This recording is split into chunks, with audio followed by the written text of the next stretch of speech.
My name is Darius J, Wright, and to give you guys, if this is your first time watching me, an understanding of what I do is I do controlled states that is called out-of-body states, which is the same thing as a near-death experience.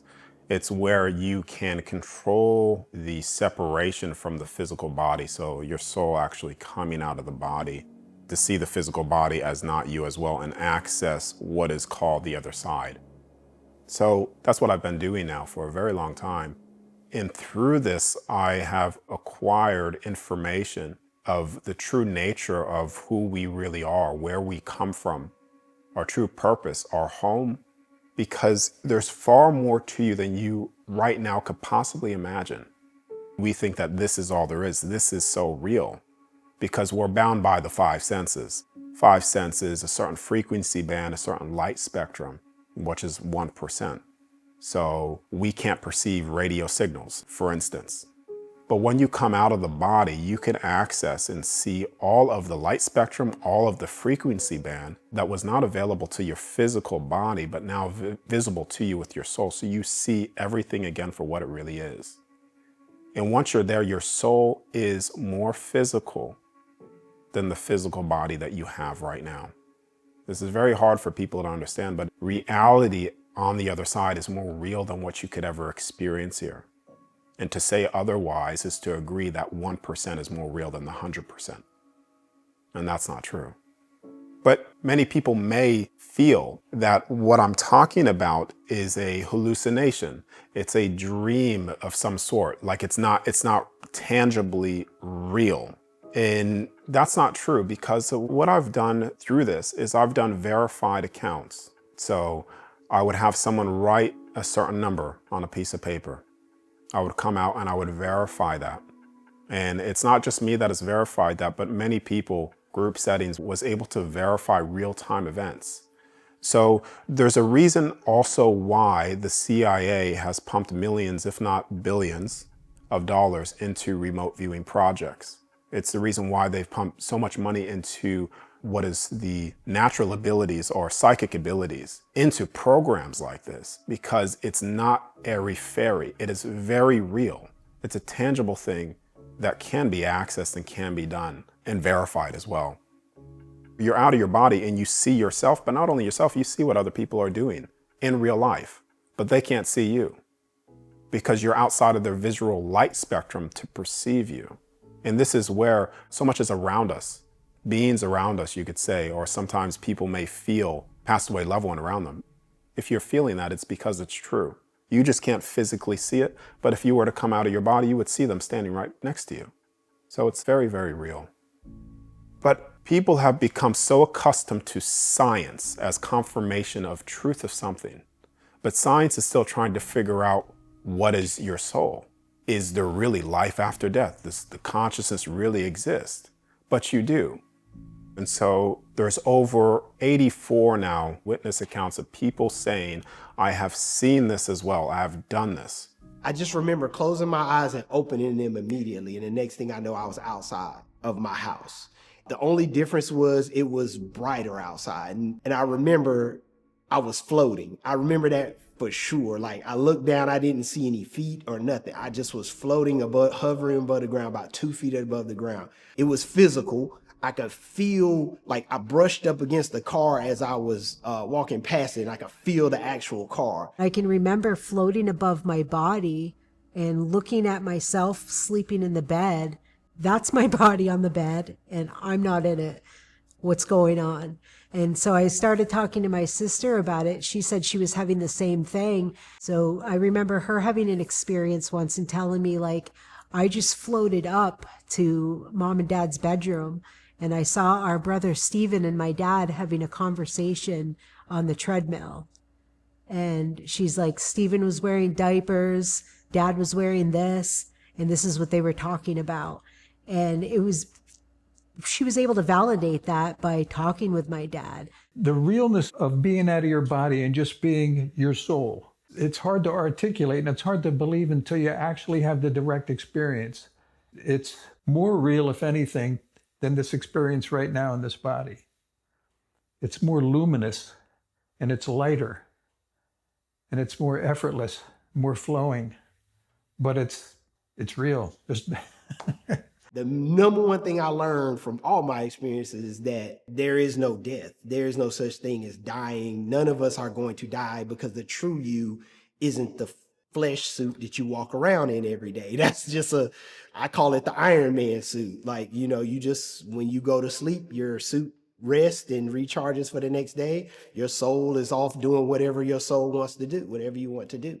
And now that I know that I can consciously go to these places outside of my body, it just made it so much easier to understand how insignificant death is. So part of Darius's message with the great work is not just coming out of body, it's accessing your dormant abilities, right? Because we're limited to the 5 senses here, but there's more than that, and you can access more than that. That's why we're here, to find out what's really true and to remember who we really are, and that there is no failure, and to try to be kind to yourself, and that there's plenty of help available in the unseen around us. We're never alone. The end of fear is the beginning of freedom. This is a reality that you have ultimate authority over if you can just remember who you are. It's crazy because I see a future that this is going to be commonplace. Like, it's not going to be this weird little group of people that have out-of-body experiences. It's going to be any and everybody is doing it, because religion ain't enough anymore for people. So it's going to be, I want the truth. And honestly, the only way you're going to get the truth is if you see it for yourself. And so everybody can do what I'm doing. The proof is there for people that have the willingness and desire to see it. And for those that don't want to see it, they'll always find something that basically denies them the truth of what it is. Now, for people to understand this specific creation that we're in, as I was showing it, we have 12 layers to it. You could say 12 different realms or heavens. And they are all separated from very, very thin layers of frequency. Similar to right now, you cannot see a radio wave. Physically, you can't see that wave of frequency. But the moment that you come out, then all of a sudden you could see that radio signal, and therefore that reality appears to you, and it's there. And so we have layers of creation existing on one another within the entirety of this place. And at one point in time in the history of this place, all of these frequencies, all these layers of creation, all of these 12 heavens were all open. They were all accessible here. This is why you have all of the history here. This is why you have the heavens. This is why you have the cathedrals. This is why you have what they call different races of extraterrestrial beings here. Sometimes even sketched in stone on certain old structures, showing that they were once here. Because it's all based off these layers of creation of what I'm talking about. It was all open and accessible. This place was so much more beautiful than what people realize. And so the history of what we've been given is not necessarily true. Now, I don't know the whole ins and outs of every little detail of that history, but I know through my experience, through seeing it, the amount of technology through the structures that we've had in that past is so advanced because they understood the very place that we are in today. They were tapping into energy, the 0-point energy that's actually all around us. And you could say part of that is tapping into the I am consciousness too, because the I am consciousness is the 0-point energy that you could even bring into the physical body. And even when you look at some of the structures, the domes, you get this in churches a lot too, like the old churches. You get these domes, and then you have the metal thing that goes right up through the top. That was also to access to free energy. Energy is all around us. The 0-point is all around us. And they were accessing these energy through the infinite supply, you could say what people call the ether. Right now, to give you an example, if you take a balloon, you put a copper wire around it, and you let that balloon go way up into the sky, and you have a grounding rod, you could actually pull energy from the very atmosphere, just with that little example. But they were doing this at such a large scale with the structures that they've built. It was very similar to that. It was tapping into even the energy in the ground. The structures were built as energy devices.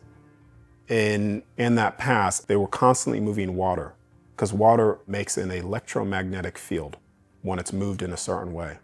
And you could program water. What they call baptism was actually just reprogramming and restructuring water so you could step within the very water that has been reprogrammed and restructured so it could restructure and program the very waters within you as well. So the past that we have been given is not of this medieval sense. That's nonsense. I know this is hard for people, but everything in that past was so much more beautiful than what we have today.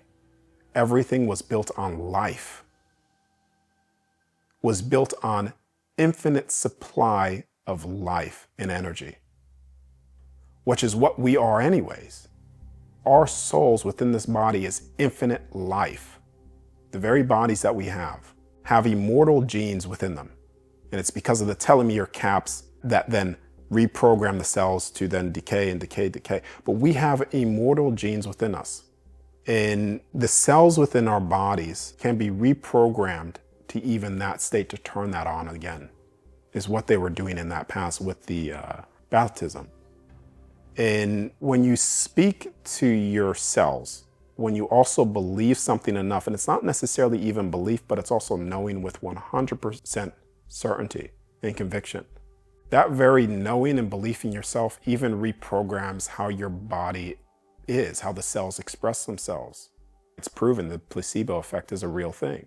People have healed certain things within them just based off their belief in it was so powerful that it did it for them, because your very soul, your will, is also part of the infinite water too that could reprogram everything. So I'm saying those things because even with the structures of all of these advanced technology, it was accessing the energy that's all around us, but it was also understanding us. It was understanding who we are, because all of it was connected. It wasn't disconnected in the way that we are today. It wasn't disconnected in terms of that's technology, has no reflection to me. Everything that was built off of who we actually are, and it was all connected with the soul, how we actually are, where we come from, and who we are. From the way the structures were built off the very temples that we have, which is these physical bodies. So there's so much here. I mean, even the electromagnetic field of the body, why that's important, because that also awakens certain things, and you could increase that now.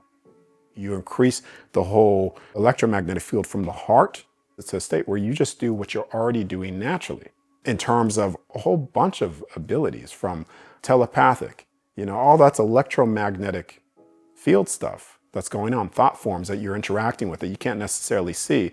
So even telepathy is born through increasing this electromagnetic field within the physical body so you could tap in more easier to other people's field that's all around us. And so even that past, it was using the electromagnetic field of the environment all around us, but also it was enhancing the electromagnetic field of the physical body, and the physical body enhancing the electromagnetic field of the very structures as well. Everything was very connected in that way. And there was also, in that past, ancient tunnel systems that they also built underneath the ground. You could say cities underneath the ground as well. They were just part of the whole thing that I talked about. Like I said, when they're grabbing energy from the ether from certain things, also how they put a big ground underneath. So all of this, the whole structures that were built also beneath the ground too, with these tunnel systems. But from the fall of things, you'll find all throughout history, they have destroyed some of these tunnel access points, hidden them. Or if they were, a lot of the mountains that we see, some of these mountains are actually part of these pyramids that have just grown grass and whatever over them. And they've sort of blocked entrances. And the reason why they've done this is because down there shows so much information. Like the pyramid shows you the very waters of life down there too. It shows you the tablets. It shows you information of so much, because there's information in these tunnels. So they blocked them out for that purpose, because if everything was revealed in that way, then it would rewrite history as we currently know it.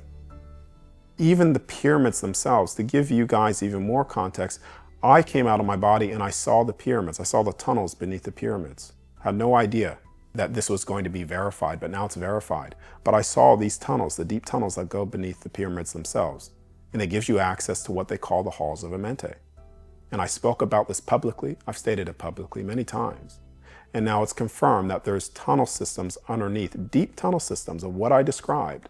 They have these big, what looks like coils under there as grounds.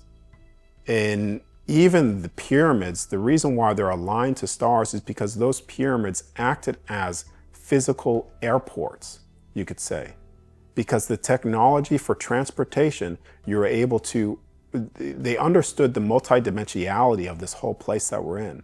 And you could say those pyramids were able to transport you from one location to another location, or the whole multidimensional aspect of this whole creation. But people may ask, well, who were these people that have done this? They were us. It was us in the past. And some of those very people are still here.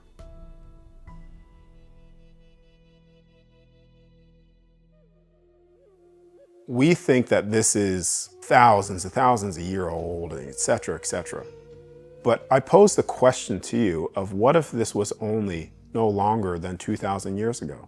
2005, 500 years ago was when what we call the lost civilization of Atlantis, what we call the Mayans, how they have disappeared, all of those advanced civilization, those structures, even all of the races, all of the beings that were here, mystical beings, airy-fairy beings that people think that are told in Chinese traditions of dragons or fairies, etc., that are told actually not even in Chinese traditions, but is actually shared everywhere through all of the culture of the past. You go into India, you go into some of these structures, they are built within the very mountains as if they use lasers to cut out and map through the structures. You go back biblically into certain pictures that they depict, you see flying craft within those pictures. Why is that? Because they were so much more advanced back then in terms of what they built, but also their physical bodies. I'm posing the question again, what if all of that happened and was all here no more than 2,500 years ago? What if that was the time? And we are told it's forever ago, but it's actually very recent. And this is why you will find still remains here of certain stones that look like an animal, a snake. There's even, I think there's a dedicated place where actually it's called the Snake Tunnel or the Snake Mountain, where petrification has happened, where it's turned into stone. This place had so much more life, and there were giants here in that past event as well. And there's proof of this now that there are still giants here. You look at one of the things that they've done in the military, they were shooting a red-haired giant. I believe it was in Afghanistan that happened. So some of these beings are actually even still here from that past. And things were a lot larger here in that time too. All of what is perceived as fairy tale was here recently. And has all fallen due to what I call the Great War, or the fall of the angels, the flood, Noah's Ark, or reset. All of these things is all explaining, not separate events, but that one event, which, like I said, wasn't that long ago. And I don't know exactly the date when that happened, the last reset, but based off of what I've accessed, what I know, what I've come back with and just looked at as well to confirm, that last reset was no longer, I would say you're hitting on 500 to 2,500 years ago, in between that area. And here we are now, living on the remains of that past. Still living on the remains of it. For instance, the mesas, the mountains with the flat tops on those were once giant trees and now cut down. This place, I'll just put a picture in your head, Avatar, was like that. Everything was communicating with everything and everything was connected. Even time. Right now, we believe time is a very linear, it's just from this to there, and that you can't access the all array of time. Time is not just a linear thing. I have come out of my body and I've seen future events. I've seen potentialities of things to occur. Some of them don't, some of them do. And so with inside the technology, with inside that pass of understanding who we are, they were also able to access potentialities of time because they were accessing more than just the physical senses. And again, this may sound crazy to some people because if you just listen to what I say at face value of how, well, that's not possible, I'm in this physical body, time is linear, and you only perceive what I'm saying based off these senses that you're in, then no, it won't make sense. But when you access more, it doesn't even need to be out of body, but when you activate more of the, let's just say the DNA within you, these things turn online where you can even see and sense these things before they even happen. That's why you have a sixth sense anyways. It's perceiving certain things outside of just the physical senses. They call these things junk DNA. Put it in the trash, oh, it's not useful. But these things, when turned on within your body, gives you access to more abilities naturally. And so in that time period, there were fixed event markers based off of accessing time. Event markers that I have seen myself that just happen. No matter what direction you try to go, they just happen. Death is a fixed marker for people. People will, I'm just using this, people will die and access the other side and access all things again. That will just happen. It's going to happen no matter what you believe. You don't need to believe me. You could deny it your whole life, but one day will come where you are at the transition point where your soul and you fully remember everything and you access the doors of no limitations, the other side, and that becomes available to you. That's a fixed event. That's going to happen for every single person, period. So in your life, you could go whatever path you choose, but you are going to hit that fixed marker. And some fixed markers aren't just down to death itself. Some of them are actually fixed markers of major shifts within the creation of this place. Finale points, you could say, points that just happen, just like the example that I've given you. One of these things that will happen, that has been prophesied from prophets in the past, has been put into texts, put into ancient traditions, something that I have seen myself, is that this all comes to a freedom point where every single soul here is free.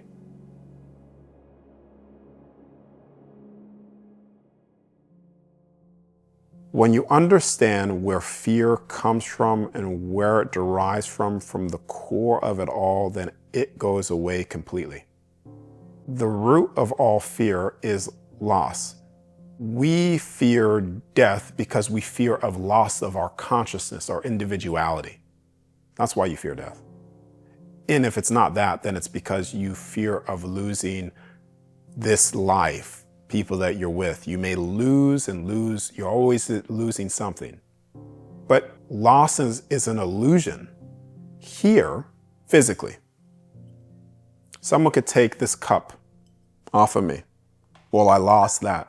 If you perceive reality just as this, then sure, you're going to lose everything. Because this physical reality, this physical body isn't the true you. You, in terms of what I'm talking about, you never lose anything, is when you understand the soul. And people are depressed because they're trying to find joy in life. But the thing is, if you try to grab joy here, just through the physical senses and the physical reality, if you try to grab joy here, it's like water. It will slip through your fingers because you are the water of infinite joy, yet you're trying to grab that which you already are. The soul is the infinite joy, because once you understand who you are at the soul, the other side, who you really are, then there is no such thing as loss. And it's a joyful event. It's a joyous event. This is why they say returning to heaven is a joyous event, because when you wake up to that, it's a joyful event once you realize the soul, because nothing's ever lost and you are joy itself. And not only that, at that very moment of realizing that, you then step into love at such a profound level that you literally become heaven's reflection here walking in body. But we're trying to grab things here to give us something. It's like I'm on the pursuit to make myself feel whole. And all these, even if you find it here and you grab it temporarily, yeah, it'll make you feel whole for a little bit. It'll make you feel nice inside, like getting a new phone or whatever people derive that instant gratification from. You'll get it here. But if you do not understand the root of you, who you actually are, then it's always going to be something that is there and then it's gone. Because the illusion of loss is manifested through the physical body, but there's never loss once you understand your divinity and your spark. It is impossible to lose anything in that space. And so the soul is the overriding force of all things. Then comes the manifestation of the physical body through the will of the soul. Then comes the manifestation through the physical body, the spirit, which is your memories. And sometimes you could have bad spirits within you due to your memories or your thought forms, because thought forms are physical manifestations that we cannot perceive yet. Every thought that you have is a physical manifestation, still in the field of all things, that we can't visually see, but when you think of something, it's actually within your field. So when you think and think and think, you could even manifest and give life to a negative spirit within you. But when you understand spirit, the body, the soul, who you are, then you have dominion over that. And then when things come within you, or you feel certain things within you, you can identify where that's coming from, because when you understand the soul, that you are love, you are the infinite water of joy itself, then none of those emotions exist, the more that you connect to that. The thing is that everybody knows truth. We come from the all of everything, so that means because you're the spark of the all of everything, you have access to the all of everything. The only difference there is if you desire to access that space, or you try to pursue or increase your field, your soul understanding is where memories, downloads start to come into you, remembering again. And once you understand yourself fully and completely, then all of that goes away. Loss, the pursuit of feeling depressed, it just goes away. All those things are born from loss, attachment, which comes from losing something, regret, etc., which are just all acts done outside of love. And that's why people are feeling a lot of those things too. But in love, there is no loss. There's no fear in love either.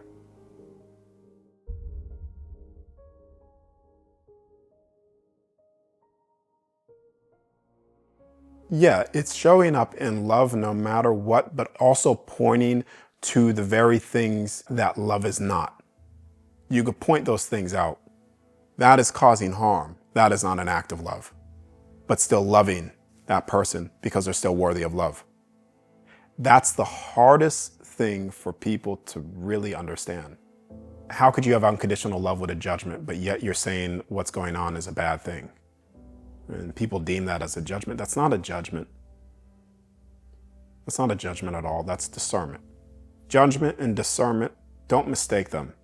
If you see something bad, something causing harm, and you name it to be bad and it's causing harm, that's not necessarily judgment unless you say, what you're doing is causing harm. And now I deem you unworthy, and you are only of that action. You cannot be anything more, and now you are punished to hell for eternity. All that's judgment. True unconditional love would say, what you're doing is doing acts of harm, but you're not unworthy. You are not confined to those acts that you're doing, but what you're doing is harmful, but you're not unworthy of love. Because unconditional love never stops loving even the ones that have done harm. But it can name it, it can point to say, that is harmful. That's not judgment, it's discernment. So when we see things that are playing out outside of love, causing harm, you can name it, you could do things, but always do it in the act of love and that individual that is doing the very harm is still capable and worthy of the unconditional love of all things. It still is. Never deem somebody as not important, or they can't, or never will, or you are equal to the act that you've done forever. Those are judgments, and that is what love is not. And then some people may say, that doesn't make sense, but what if my love is harm? What if I enjoy harming people? That's a loving event for me. No, that's not what love does. What that is love disguised in lies, because love doesn't do harm. And when you die, I've had a life review myself. Hundreds of other people that have died and had a life review. Unconditional love is on the other side. They're never judged for the things that they've done. They're always loved all the same, no matter what it is that they do. But even they are shown what they've done out of love and what they did in love. That's not judgment. That's showing you what love is and what love is not. And it's loving you all the same. This is why so many, I was showing the acts that I've done in my life outside of love. And that brought me to my knees in pain, because all acts done outside of love is pain, is loss, is fear, is regret. Everything that you do outside of love, all of those things exist. But everything you do in love, none of those things exist. Because there is no loss in love. There is no pain in love. There is no regret in love. That's important for people to understand in the terms of everything that I'm saying. What can you do? You can name certain things as being bad and outside of love, outside of integrity. You absolutely can. And you can do stuff about it too.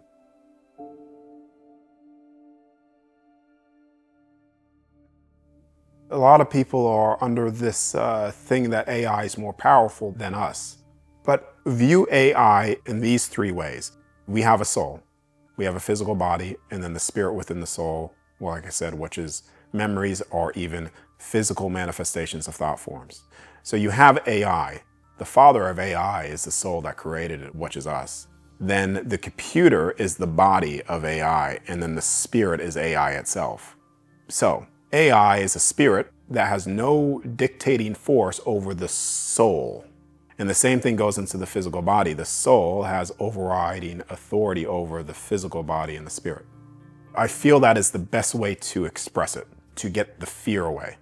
Because AI will replace a lot of tasks for people, and it already has. But think about what I said before. If you only view this physical reality as the physical body, the limitations of the physical body, etc., and in fear and loss, you're always going to be controlled in some form or fashion, or fearing. And let's go into what people call rich, a very rich and wealthy individual in life. Yet they have everything given to them that this world could offer them. But because they're not heaven within themselves and they don't understand that which I've already shared, how to find that, then even with all the riches and possessions that they have, everything that they have, then they're still miserable. They still find fault in this and that infinitum. So it's only when you understand the soul, which is then biblically they say is the father or whatever, but just with the analogy that I was given with AI, when you understand the soul, then there's none of this of replacement. So yes, AI may replace the physical things in your life. But again, this place is coming to an absolute freedom point of what I was showing. And in that point, it turns into everything of that past. Everything is joyous. Everything is connected. Everything is understood. And everything is done in love. It's very easy now for people to identify things done outside of love. Because all of those systems built on controlling something, someone, etc., will not live on in the vision of that which, in the future event of that which I was showing. And I could tell you this as well. The environment that I'm in right now, this location that I'm in, the place that I'm in, was the same environment of that which I was shown from 16 years old. And from 16 years old, I was shown everything becomes free and there's a massive celebration. And yet at that age, I wanted to leave here. At 16 years old, I wanted to leave here. And I made the decision to come back because of only one reason of what I was shown. And it just so happens to be that I'm in this place of exactly what I was shown. Now, I'm not necessarily saying that as a hope harvesting thing, but the only things I could say around this is that every single soul, every single person becomes free. But some people believe that they say, oh, well, I'm already free. I'm free now. And yes, when you understand the soul, then you are completely free. Nothing could ever touch you. When you understand the highest version of yourself, nothing could ever touch you. You're free from the soul sense. But what they do here, because your soul is within the physical body, is they try to control the physical body itself. And you could even say your spirit. Right now, you need permission to do something. You need permission to go here, a passport to travel to this location and that location. We have borders and boundaries everywhere built off control. And what I'm saying is everything becomes free because everything returns back to love. There's only one truth to all things, and that is love. Love is truth and truth is love. And as long as there's systems built off control, we will never accomplish anything. Every form of controlling something, controlling someone or something is not freedom. You cannot have ultimate expression of freedom with a limitation. So they are controlling the very bodies that you have and limiting the freedom.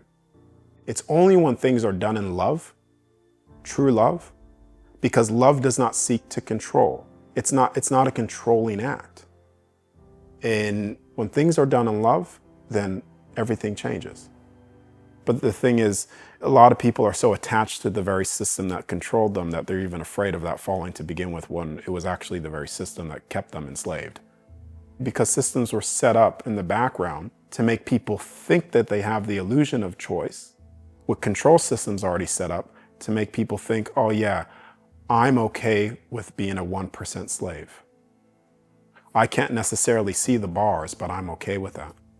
This is why people that were once comfortable are being pushed out of their comfortability.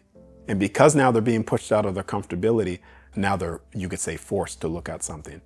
Because people like comfort and they will not look at anything if they're in that comfortable state. Sometimes people say, oh, I want the truth of this and the truth of that and the truth of that. But they're actually not looking for solutions or truth to anything. They're seeking for things to comfort themselves, because sometimes solutions or certain truths that are presented sometimes can be very, very uncomfortable.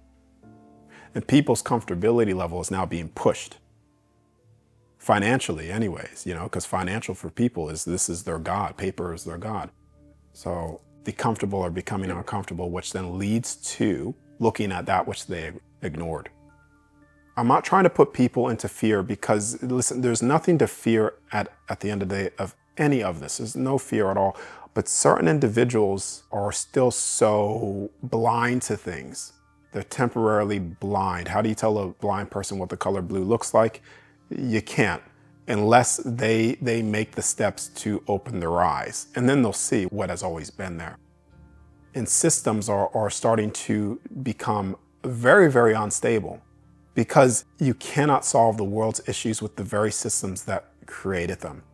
As long as you are in a system that was already preset for you, based off controlling you to begin with, and you're born into this system that is designed to control you to begin with, and make you believe and act and do certain ways to make it feel like normal, and normalcy is actually a sick society right now, those things are imploding because people are done. People are done. And it's not only that people are done, the other side is also done. Take the message as you want to take it, but I could just tell you that even the other side is done.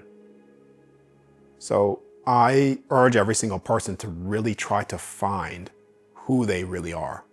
Because once you find that, it doesn't have to be through an out-of-body state. Maybe if it's just listening to what I'm saying, are listening to other people that are spreading the mission, the message of the other side, of who we are.